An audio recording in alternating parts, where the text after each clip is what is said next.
This Penn Point starts right now.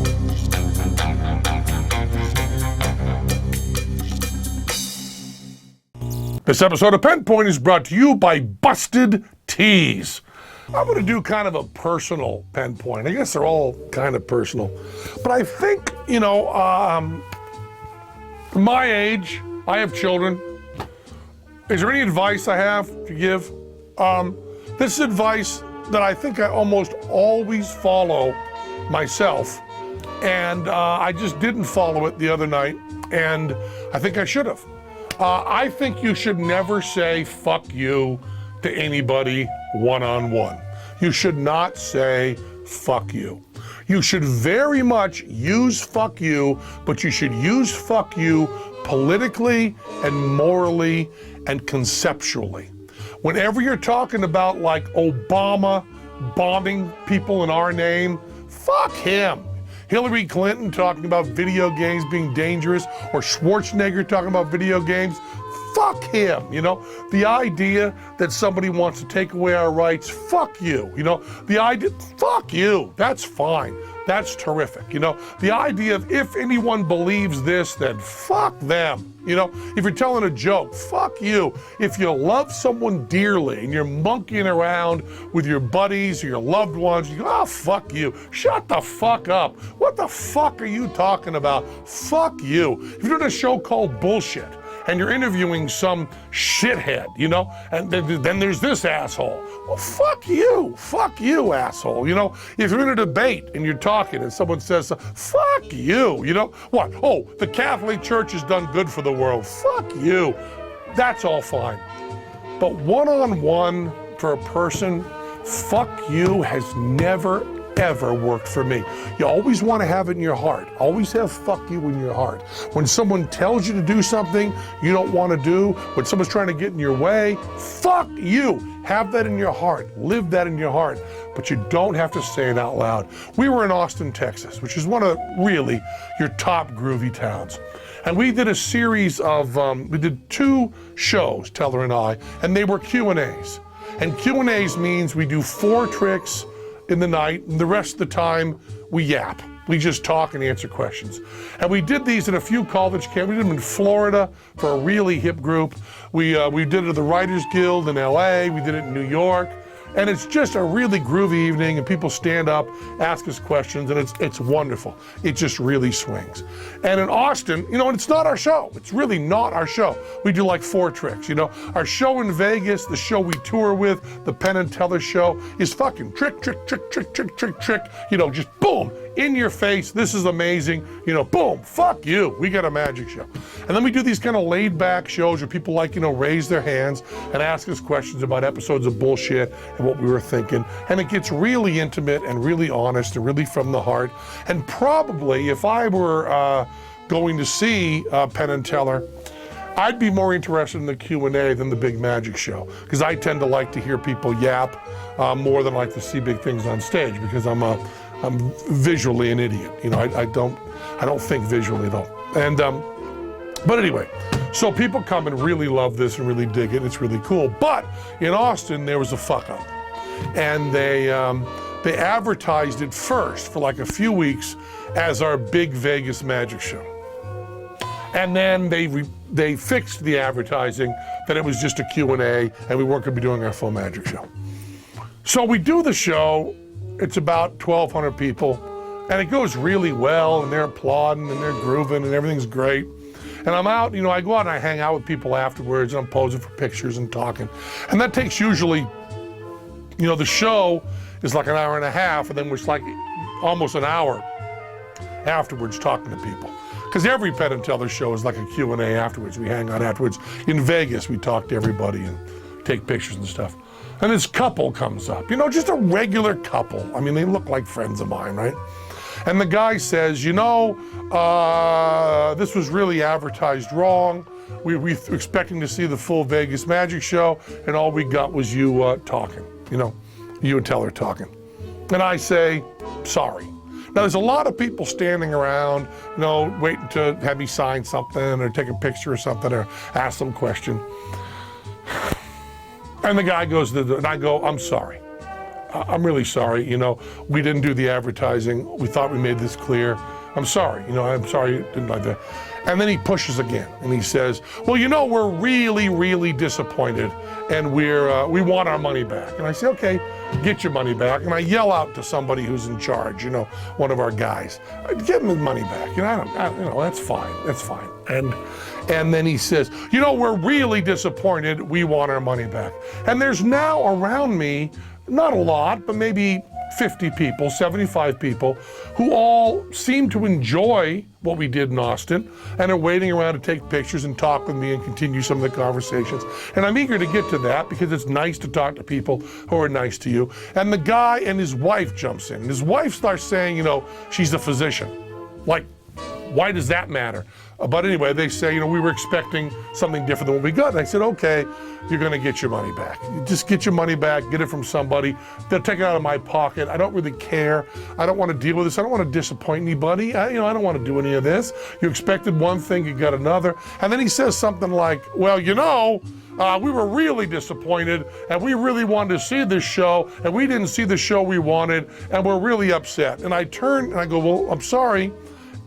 Have someone take care of that. And I turn to talk to somebody. And the guy taps my arm again and I say, fuck you.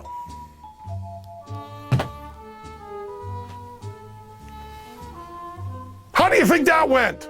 Let's freeze here. How did that go? A guy's a little disappointed in the show that we did because it wasn't advertised properly. He comes up to address me after the show. I say, I'm sorry, I'm sorry, I'm sorry. And then I finally say, fuck you. How do you think it went? See, if I just kept saying I'm sorry, it would have gone better.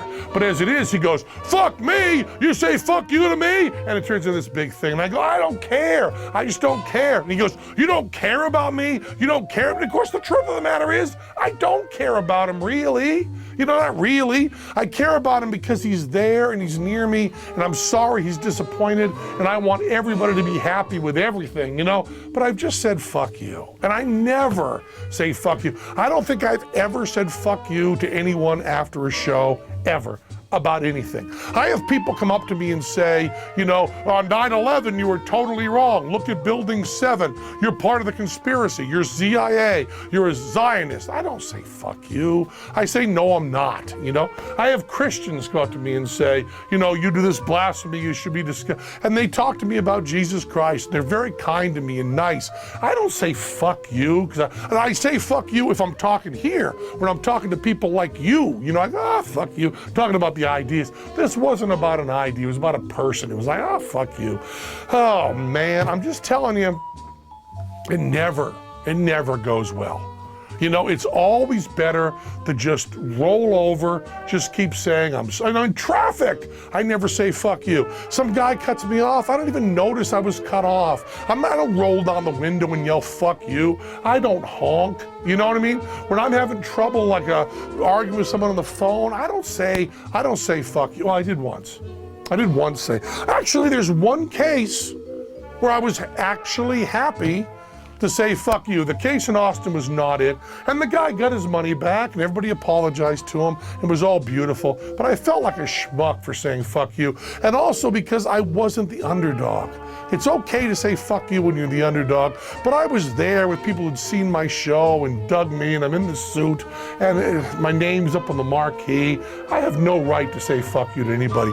But I will tell you the next episode about a time I was very happy to say fuck you. I want to take a minute to tell you about Busted Tees. It doesn't matter if you're into video games, movies, science fiction, or just wrapping your torso with something weird. Busted Tees literally has you covered. Get it? You may have seen a busted tee or two pop up in movies and TV shows. Now you can grab one for yourself. Head on over to bustedtees.com to find the shirt of your dreams. Your bizarre, hilarious dreams. Enter the promo code Penn Point and receive 10% off your order.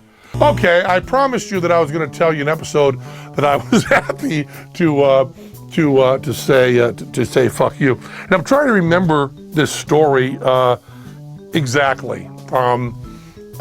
They have at Disney World Epcot, which I love, and I love to take the children to Disney World Epcot, and they've treated me wonderful there, and they're great. And I'm a big fan of all the Disney stuff, which is why I done this story about saying fuck you to one of their employees. Might seem a little bit odd, but I love Disney stuff. I think they're terrific, and their parent company ABC, you know, Dancing with the Stars, did wonders for me, even though I sucked. So my wife and I are at Disney. No, my wife's at Disney World. I didn't go. And she's at Epcot. And at Epcot, they let you buy these little square tiles. It's just little pieces of cement or something at the front of Epcot. And you can fill out what you want to have it written in your name and the date, and they put it there, and it costs you a few bucks. I don't even know what it costs you, right? And so my wife goes and she wants to put Penn and Easy, or Easy and Penn, I don't know which, those are initials, Emily, Zoltan, Jillette, Easy, and Penn. And she's then gonna put under it, no God. Okay, no God, N-O space G-O-D, no God, simple. Nice atheist sentiment at Epcot. So she goes and she gives the guy the piece of paper that she's filled out that says no God, and the guy at Epcot. Now I don't know if this is Epcot policy or if this is just a guy. It doesn't make much difference for the story. And he says, no, we can't have this. We can't have religious messages. And Emily points out, because she's the kind of person that points this out, that they have a lot of stuff that says God bless you and praise God all over Epcot, right?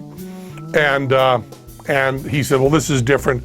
We don't want anything offensive. You can't do this. She goes, it's not offensive. It's a celebration of truth. She has an argument, because Emily will interact and engage with anyone, right?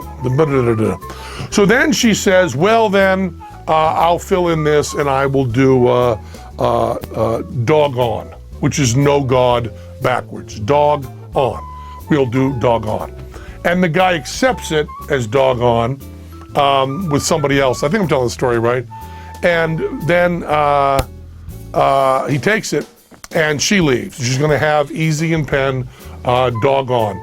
And then they call her, she's back in Vegas, and they call her a week later or so and tell her they're sending her money back or canceling the charge because they won't do dog on because it means no God and they won't allow that. It's the same guy. So Emily's on the phone for a while and she tries diplomatic stuff. And she says, she gets on the phone and she gives up. So she hands me the phone just to have fun. Now at this point, I'm just having fun. You know, I don't care at all about getting our message of dog on onto a little tile at Epcot at Disney World. I don't care at all about that, right? And but I'm on the phone with a guy, and I figure, you know, I'll monkey around with him a little bit. Maybe we'll have some fun. And I'm not really trying to make his life miserable. I'm just, you know, monkeying around. So he says, I said, why can't we do dog on? And he said, because it's backwards for no God. And I said, but you only know that because she tried to do no God, and then she came to you right back with dog on. So you know she was trying to do that, and yet dog on wouldn't by itself be offensive, right? Dog on is fine no matter what. Now, I don't think no God is offensive, but dog on certainly isn't. So can't we just do dog on? And he says, no, because we know it means no God backwards. And I said, well, okay, so if you know what it means, it changes it even if someone else doesn't know what it means.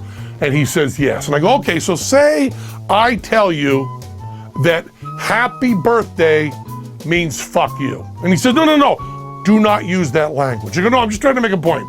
Say from now on in my vocabulary, happy birthday means fuck you. Happy birthday, happy birthday. He says, what? I go, happy birthday. He says, what? I go, happy birthday. Say that you know that happy birthday means to stop swearing at me. I go, I won't swear at you anymore. But you know what happy birthday means, don't you? Happy birthday. It means happy birthday. And happy birthday. And he goes, hey, cut it out. I go, happy birthday, happy birthday. He goes, cut it out, cut it out. And I go, see, that's my point. Doggone is not bad. Happy birthday, put on doggone, happy birthday. Why not put on, and I'm on the phone. Why not put on doggone, happy birthday to you. Happy birthday to you. And he goes, I do not have to put up with you yelling at me. I'm hanging up the phone right now. And I go, whoa, don't hang up. Please don't hang up. Please don't hang up.